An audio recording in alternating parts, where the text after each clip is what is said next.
Good morning children. बच्चों, आज लिंग के बारे में तुम लोग को बताएंगे।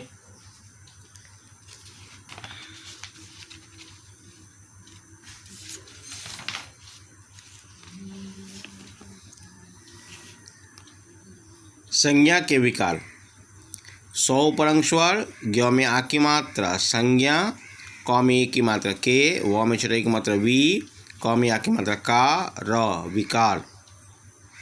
संज्ञा के विकार में बच्चों ये लिंग आता है, वचन आता है, ठीक है। तो लिंग, वचन, कारक ये संज्ञा के विकार हैं। लिंग को इंग्लिश में जेंडर बोलते हैं, GEN जेंडर।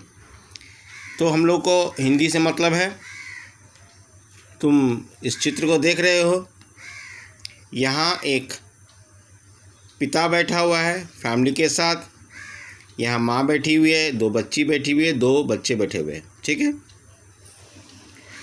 ये व्यक्ति पुरुष जाति का प्रतीक है, और यहाँ पे ये और ये स्त्री जाति का प्रतीक है। ये बालक और ये बालक और ये पिता पुरुष जाति का प्रतीक है। मतलब तीन पुरुष हैं, पिता, बेटा और ये सबसे छोटा बेटा, माँ, उस थोड़ा बड़ी बेटी और सबसे छोटी बेटी गुड़िया रानी, ठीक है बच्चों। तो ये तो तुम जानते ही हो लिंग के बारे में, लेकिन लिंग की परिभाषा जानना अत्यंत आवश्यक है, ठीक है। वो मैं तुम्हें बताऊंगा, ठीक है।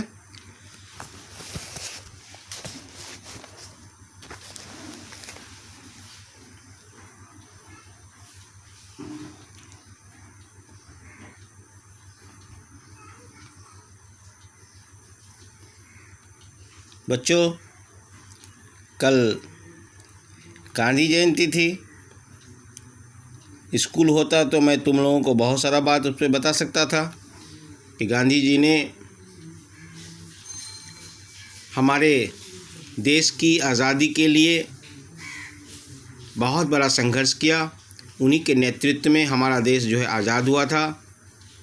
और अंग्रेज़ जिनके राज्य में कभी सूरज डूबता नहीं था, वैसे इतने बड़े साम्राज्यवादी व्यवस्था को गांधी जी ने सत्य और अहिंसा के मार्ग से वह बड़े राष्ट्र को भारत छोड़ने के लिए मजबूर किए।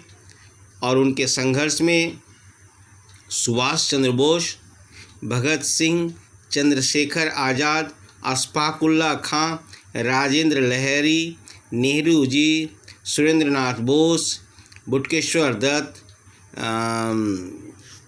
ऐसे महान नेताओं के, डॉक्टर राजेंद्र प्रसाद, सरदार वल्लभ भाई पटेल, ऐसे लाखों लोग ने अपने बहुत त्याग से, चंद्रशेखर आज़ाद का भी मैंने नाम लिया, इन लोगों के कारण हमारा देश जो है आज़ाद हुआ था। और गांधी जी को उन्होंने भी अपना नेतृत्व माना था। गांधी जी को ही सभी नेता मानते थे, क्योंकि गांधी जी दक्षिण अफ्रीका में भी बहुत सफल आंदोलन अंग्रेज़ों के खिलाफ चलाकर आए थे।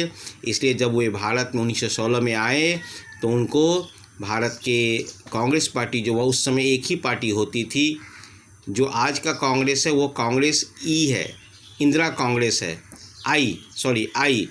लेकिन जो कांग्रेस थी, कांग्रेस का मतलब ये था कि उसमें सभी पार्टियां थी उस समय। वो एक तरह का प्लेटफॉर्म था जिसमें सारी ट्रेनें रुकती है। उसमें समाजवादी था, साम्यवादी था, दक्षिणपंथी थे, सभी थे। उन लोगों ने गांधी जी ने जो दक्षिण अफ्रीका में सफल आंदोलन किया था, उस आंदोलन के कारण जब वो भारत लौट के 1916 में आए तो एनी बेसेंट जो कांग्रेस पार्टी के अध्यक्ष थी, उन्होंने उन्हें नेतृत्व प्रदान करने के लिए आमंत्रित किया और उन्हें स्वीकार किया। और सबसे पहले वे भारत के जो बिहार राज्य है, उनके चंपारण एक उस समय एक बहुत बड़ा क्षेत्र हुआ करता था, जहाँ पर अंग्रेज़ों के द्वारा नील की खेती होती थी, किसानों को बहुत परेशान किया जाता था। और किसान को सही उपज नहीं मिलता था।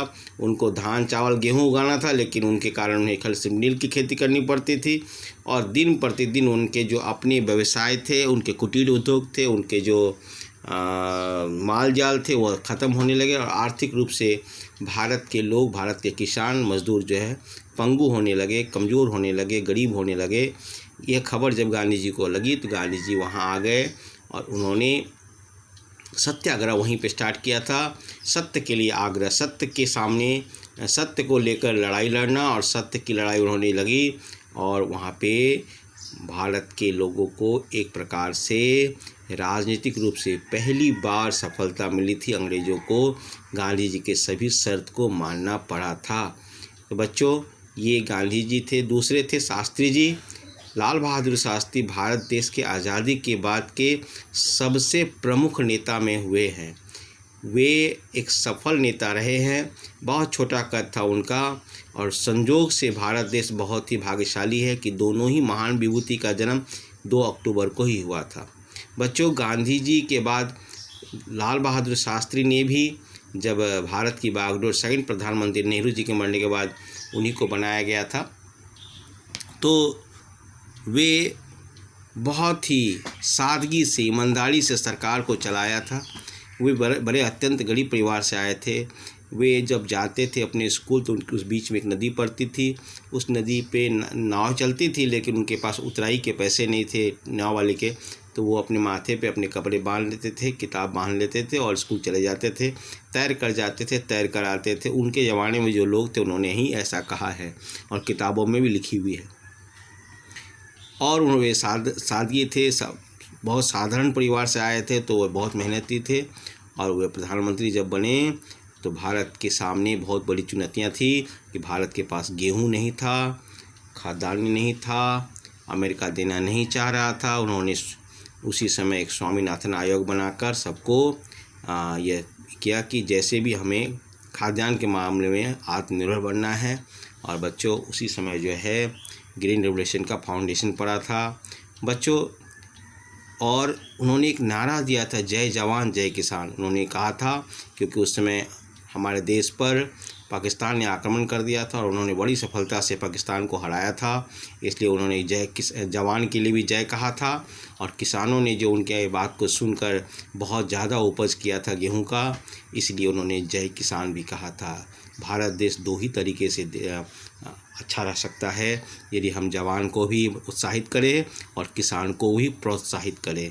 ठीक है बच्चों, मैं स्कूल रहता तो तुम्हें और भी बताता, क्लास में मैं बताता ही हूँ, लेकिन संजोग है कि वैसा अवसर अभी नहीं है, तो मैंने गांधी जी और शास्त्री जी के बारे में 2 शब्द तुम्हें कह दिया। तुम्हें उनको ध्यान रखना है, और यही तुम्हारा होमवर्क भी होगा कि तुम्हें गांधी जी के बारे में इंग्लिश में नहीं, हिंदी में, और शास्त्री जी के बारे में नेट से जुगाड़ करके 10 लाइन ज़रूर लिखोगे। ठीक है बच्चों, मैं उसको लिख दूंगा, आज तुम्हें करना है वो। अब मैं क्लास की ओर जाता हूँ।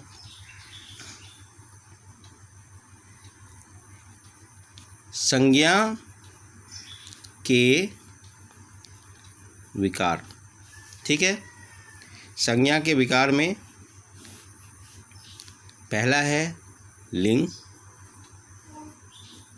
दूसरा है वचन,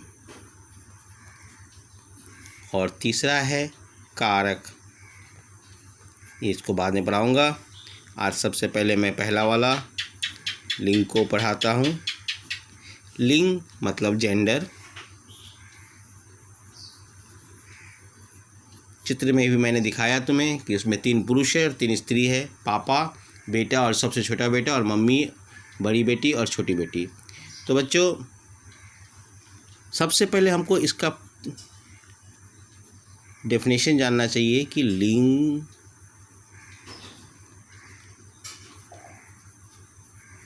किसे कहते हैं।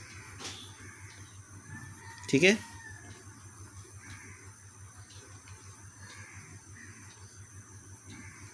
जो शब्द पुरुष या स्त्री जाति का बोध कराते हैं, वे सभी शब्द लिंग कहलाते हैं। ठीक है बच्चों, जैसे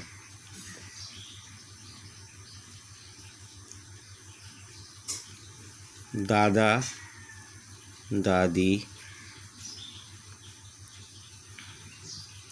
माता पिता, भाई बहन इत्यादि।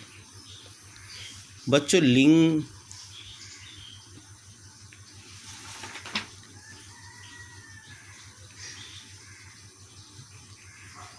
प्रश्न है,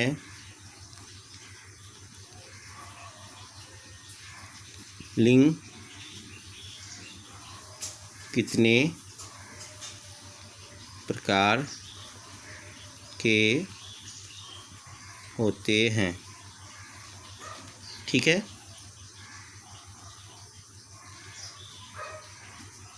ये तुम्हें याद कर रखना है। डिफिनेशन, परिभाषा, लिंग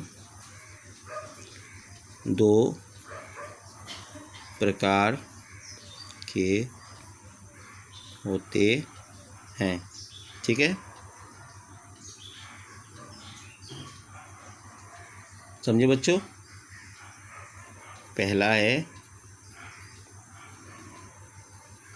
पुल्लिंग और दूसरा है स्त्रीलिंग।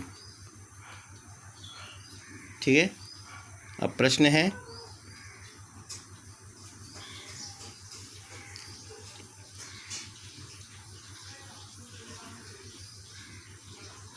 पुल्लिंग किसे कहते हैं? ठीक है, शब्द के जिस रूप से पुरुष जाति के होने का पता चलता हो, उसे पुल्लिंग कहते हैं। ठीक है, जैसे दादा, चाचा, पिता, लड़का, मर्द,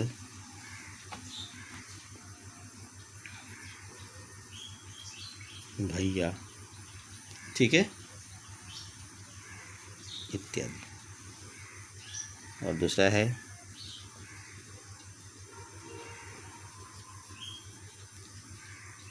स्त्रीलिंग किसे कहते हैं?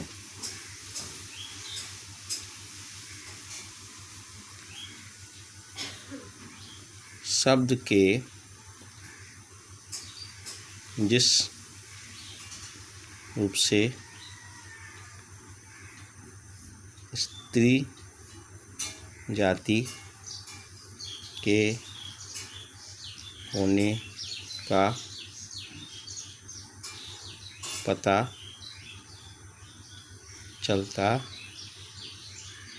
हो, उसे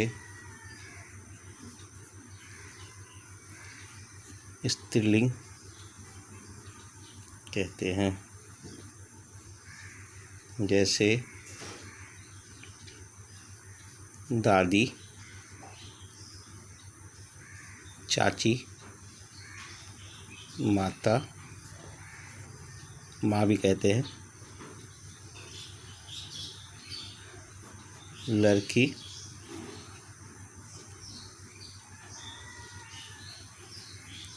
औरत, दीदी, बेटी इत्यादि।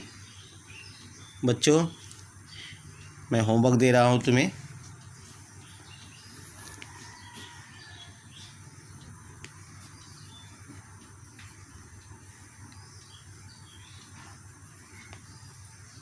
गांधी जी तथा शास्त्री जी पर